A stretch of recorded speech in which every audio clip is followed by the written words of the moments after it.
Assalamualaikum warahmatullahi wabarakatuh.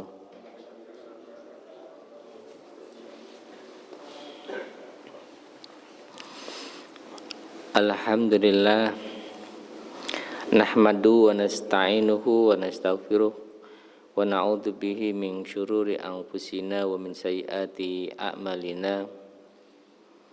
May yahdihillahu fala mudhillalah wa may yudlilhu fala hadiyalah.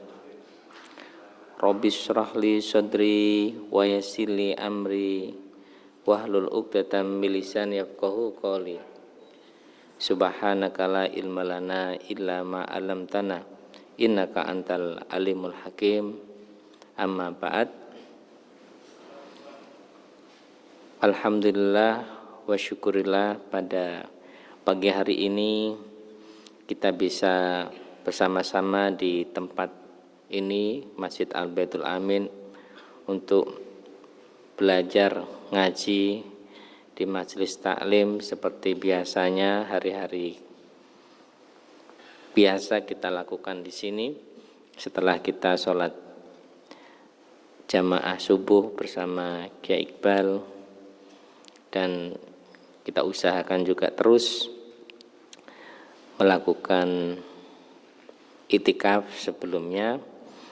Moga-moga kita diberi keistiqomahan, amin Allahumma amin, diberi keikhlasan, amin Allahumma amin. Para jamaah sekalian yang dirahmati Allah, ini tinggal berapa sholat sunnah.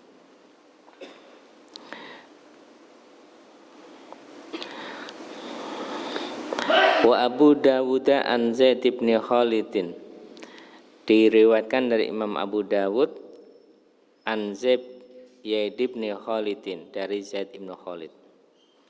Imam Abu Dawud ini kalau dalam kitab hadis dikenal sebagai penemu hadis hasan.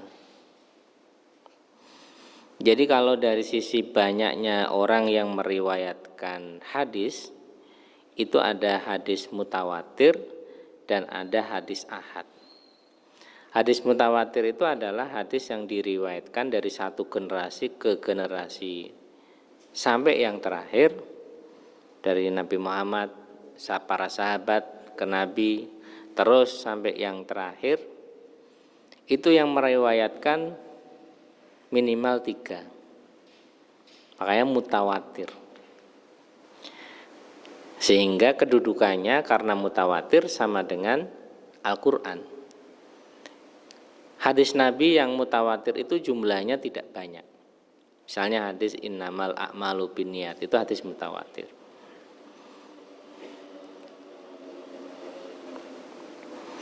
Ya, tidak banyak jumlahnya. Dari sekian hadis yang mutawatir sedikit. Karena tadi persyaratannya ketat, harus 3 terus.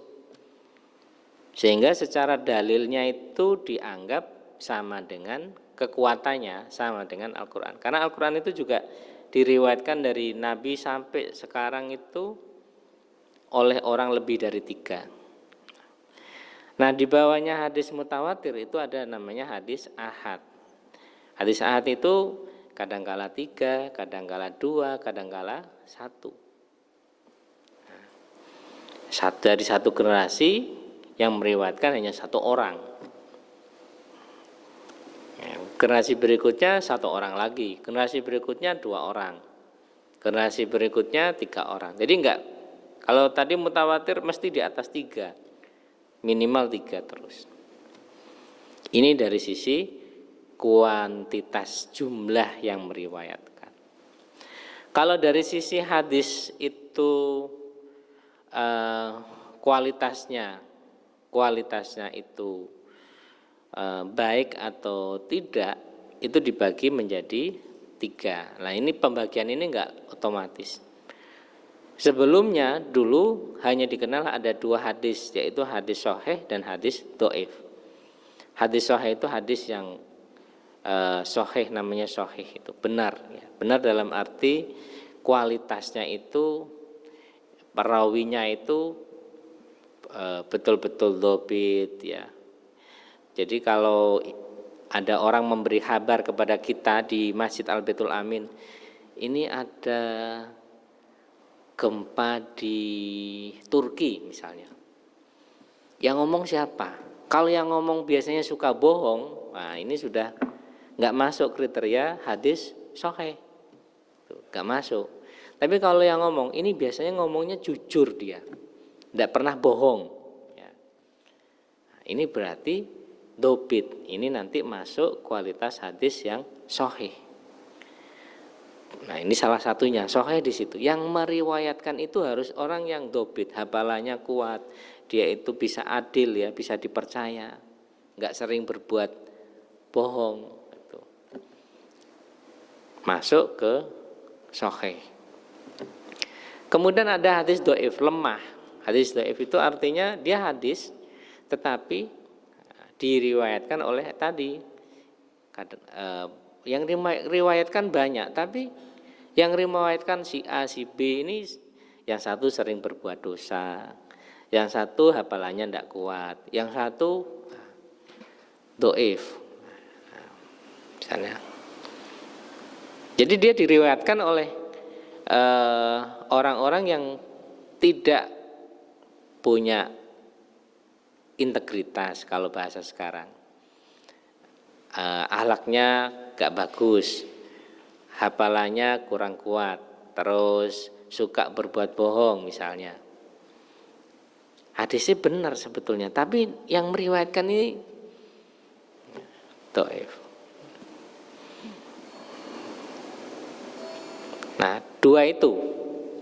Nah, di dalam bagian hadis dhaif itu nanti ada namanya hadis maudhu, hadis yang palsu. Itu memang bukan dari Nabi, dibuat-buat.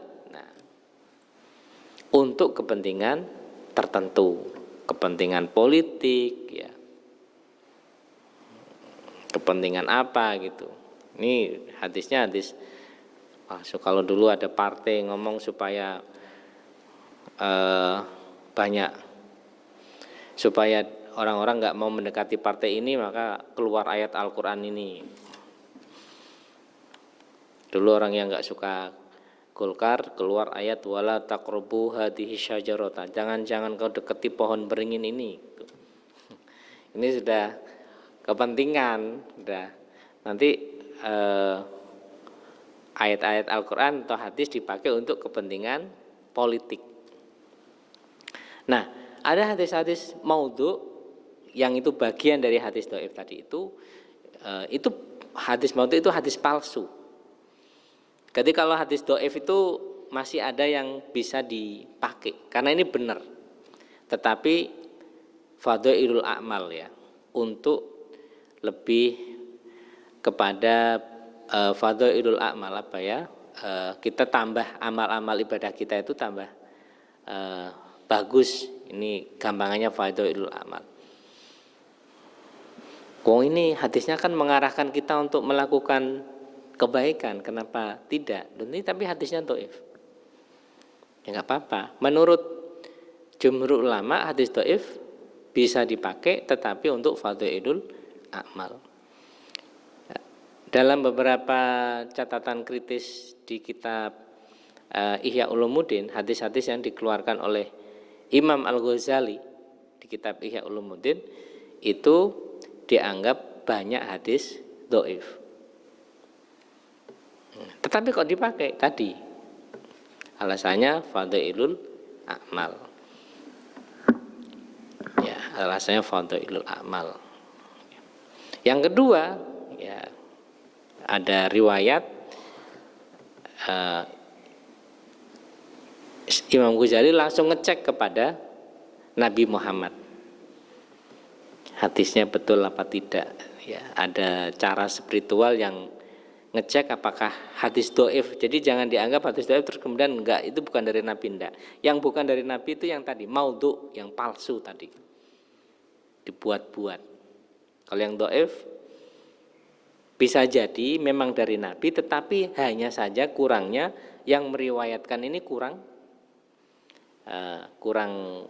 sedikit, kurang bisa dipercaya, kurang sikoh kalau bahasa hadis.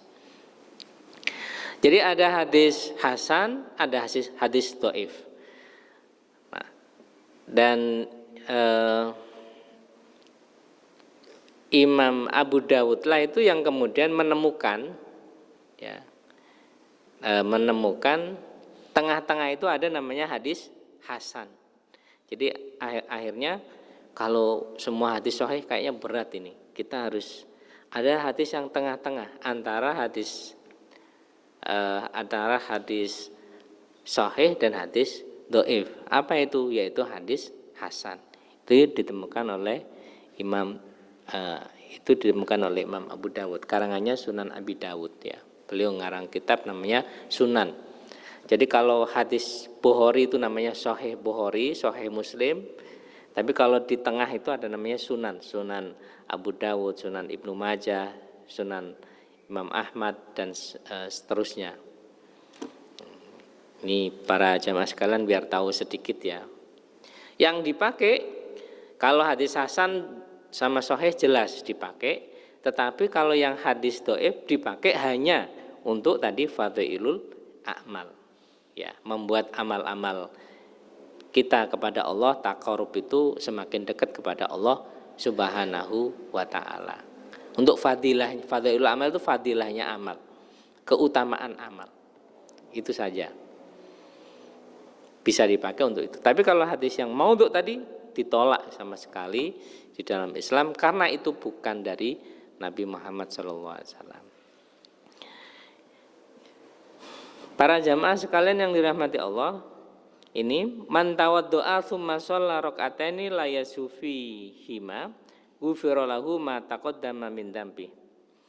Barang siapa orang wudu kemudian sholat 2 rakaat, berarti sholat apa? Syukril wudu atau sholat sunnah wudu, ya, istilahnya. Itu yang disebut dengan sholat sunnah yang punya sebab. Kemarin kan udah sering ada sholat sunnah yang tidak punya sebab, ada sholat sunnah yang punya sebab. Ini sholat sunnah yang punya sebab. Sebabnya apa? Setelah selesai wudu. Nah, kalau punya sebab ini nggak ada waktu yang dilarang, ya kan? Yang ada waktu yang dilarang kan yang tidak punya sebab, nggak punya sebab. Nih, barang siapa wudhu kemudian sholat 2 rakaat yang la yasufihima, yang dia itu tidak lupa di dalam sholat 2 rakaat itu, ghufira lahu ma taqaddama min dzambi, maka diampuni dosa-dosa yang telah lalu.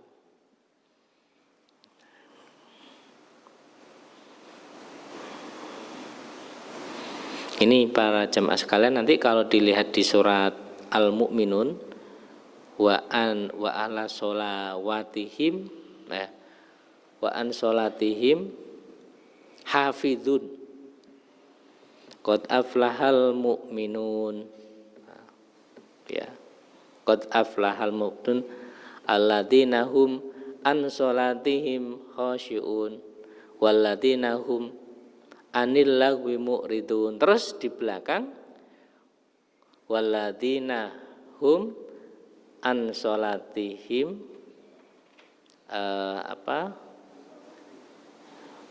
hafidun, yuhafidun, ya. Nanti bisa dilihat lagi di Quran surat Al-Mu'minun, hafidun apa yuhafidun. Maksudnya begini, orang-orang yang mukmin, orang-orang yang mukminnya mantap, nah itu bedanya. Al-mu'minun itu orang-orang yang beriman dan imannya mantap. Qad aflahal mu'minun, sungguh sangat beruntung orang-orang yang beriman dan imannya mantap. Kenapa kok dikatakan imannya mantap? Karena pakai kata-kata al-mu'minun. Ada orang yang beriman tapi imannya belum mantap.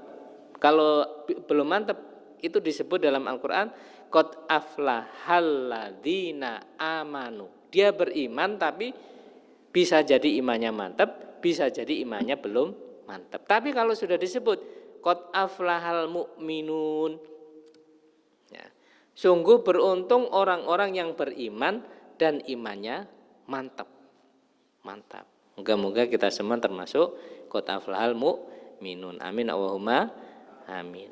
Nah, yang di situ disebutkan, dan mereka itu orang-orang yang kalau atas sholat mereka, sholatihim itu yuhafidun.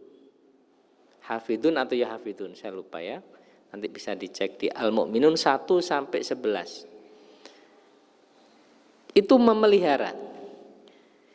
Nah, yang menarik sholatihim di situ adalah sholatnya semua disebut. Baik itu yang sholat wajib ataupun sholat sunnah.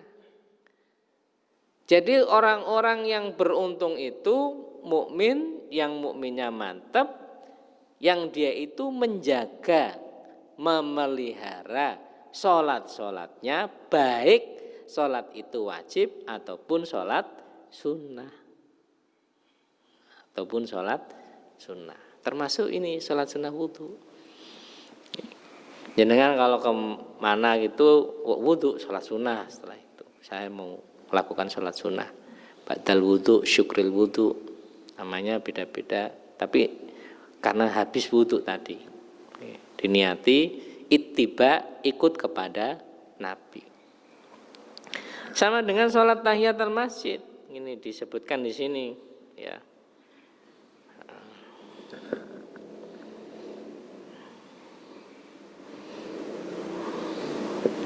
Tahiyatul masjid juga sama. Sholat sunnah, qala ya Aba Dzarrin innalil masjidi tahiyatan wa inna tahiyatahu rak'atani fakum farka'huma fakumtu faroka'tuhuma summa uttu.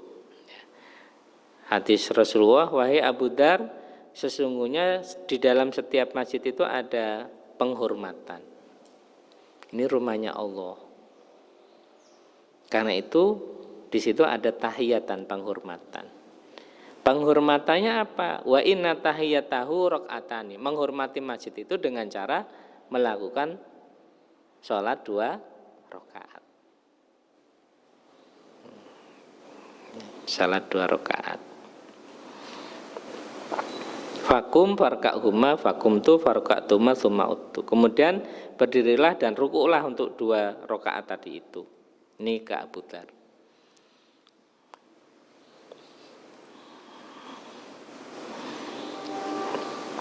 Ya. Ini para jamaah sekalian yang dirahmati Allah, salat tahiyatul masjid dan salat sunnah wudu tadi, ba'dal wudu, syukril wudu, salat sunnah wudu tadi. Kita upayakan untuk lakukan. Kalau ke masjid, ke Masjid Baitul Amin hari Minggu, jangan hanya kencing di masjid. Wajib pakai, sehingga takmir harus ngunci pintu gerbang. Nah, ini kan jadi tempat jujukan untuk kencing. Hukumnya apa? Makro, kan udah kita bahas nih, makro. Jangan. Tidak boleh. Tapi ya kita kencing oke, tetapi kemudian ambil wudu, kemudian sholat sunnah wudu atau sholat sunnah tahiyatul masjid. Pokoknya sebelum duduk ya. Sebelum duduk sholat tahiyatul masjid. Ada ulama yang mengatakan bahwa sholat sunnah tahiyatul masjid itu sudah cukup dengan sholat sunnah, dengan sholat apa saja ketika dia masuk masjid. Misalnya masuk masjid, kemudian sholat qobliyah subuh. Nah, sholat sunnah qobliyah itu sudah dianggap sebagai sholat qobliyah subuh itu sudah dianggap sebagai sholat tahiyatul masjid. Ada ulama, saya nyampaikan ada ulama yang mengatakan cukup itu. Tetapi ya, di sini dijelaskan seperti itu. Tetapi menurut pendapat yang lebih kuat dalam kitab Irsyadul Ibad ini dikatakan dia tidak mendapatkan keutamanya kecuali kalau niat, kan harus niat. Niat itu kan yang membedakan. Apakah ini sholat sunnah mutlak, apakah ini sholat sunnah wudhu, ataukah ini sholat sunnah yang lainnya. Niat itu yang membedakan. Sama, yang membedakan ibadah dengan tidak ibadah itu adalah niat kita. Sama kalau jenengan dipaksa orang, ayo kamu harus sholat, misalnya, saya sudah sholat subuh, ya sudah, kalau enggak sholat kamu tak bunuh, sholat aja enggak apa-apa gini. Tapi kan enggak usah niat kita. Akhirnya kan enggak jadi sholat, enggak dosa kita. Yang membedakan apa? Niatnya. Lu enggak niat kan enggak jadi sholat. Kalau tidak niat sholat kan enggak jadi sholat. Itu hanya gerakan sholat, gerakannya saja, tapi enggak disebut sholat, enggak ada niatnya. Yang membedakan ibadah atau tidak ibadah salah satunya adalah dengan niat. Ini yang terakhir. Wa minal bidai al-matumatil lati ya'thamu fa'iluha wajibu ala wulatil amri man ufa'iliha sholatur roghaibi isnata asyara rakatan bainal isya'aini lailata awali jum'ati rojaba. Nih, saya juga termasuk bid'ah yang tercela. Orang-orang yang melakukan itu berdosa, pemerintah harus melarangnya adalah sholat roghaib 12 rakaat antara maghrib dan isya pada malam awal Jumat bulan Rejab. Kitab ini ya, kitab ini. Kalau sholat Rebu Wekasan, nah itu ada dua pendapat ya, Rebu Wekasan. Kalau saya memilih yang tidak. Kalau ada ulama sufi yang menganjurkan, silahkan. Kalau sholat soal Rebu Wekasan. Kalau yang ini sholat roghaib. Kapan sholat roghaib itu? Awal sholat Jumat bulan Rejab. Wa sholatu lailati nisfi sya'bana mi'ata rakaatin. Sholat malam nisfu Sya'ban 100 rakaat. Kesel ya. Maksudnya ini menurut kitab ini termasuk bid'ah yang tercela, nggak usah dilakukan. Kalau menurut saya kalau dilarang ya mendingan tidak usah dilakukan, kan tambah dosa kita. Menurut kitab ini tidak boleh. Sholat nisfu Sya'ban sampai 100 rakaat ini ya. Wa sholatu akhiri Jum'ati Ramadhana sab'ata asyara rakaatan biniyati qadha'i shalawatil khamsi allati lam yatayaqqanhu, dan sholat pada akhir Jumat Ramadan sab'a asyara rakaatan dengan 17 rakaat dengan niat mengqadha sholat-sholat 5 waktu yang diyakini, yang tidak diyakininya. Kan ada ya yang setiap akhir Ramadan mesti viral itu. Kalau kitab ini termasuk bid'ah yang matmumah, gak usah saja. Kalau ada guru yang melakukan ya, kalau jenengan yakin mengikuti guru itu silahkan. Tetapi kalau menurut kitab ini termasuk bid'ah yang matmumah ya. Wa sholatu yaumi asyura arba'a rakaatan au aktsara,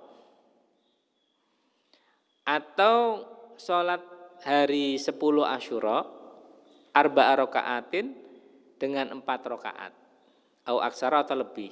10 Asyura sholat 4 rakaat. Nah, wa sholatul usbu'i, dan sholat usbu, sholat mingguan. Amma ahadisuha fa maudu'atun batilatun la taktar biman dakaroha. Amma ahadiswa fa maudhu'atun batilatun. Adapun hadis-hadisnya itu hadis maudhu yang batal. Ini jadi kalau ada sholat-sholat yang tadi disebut sebaiknya tidak dilakukan karena ini termasuk bid'ah yang matmumah.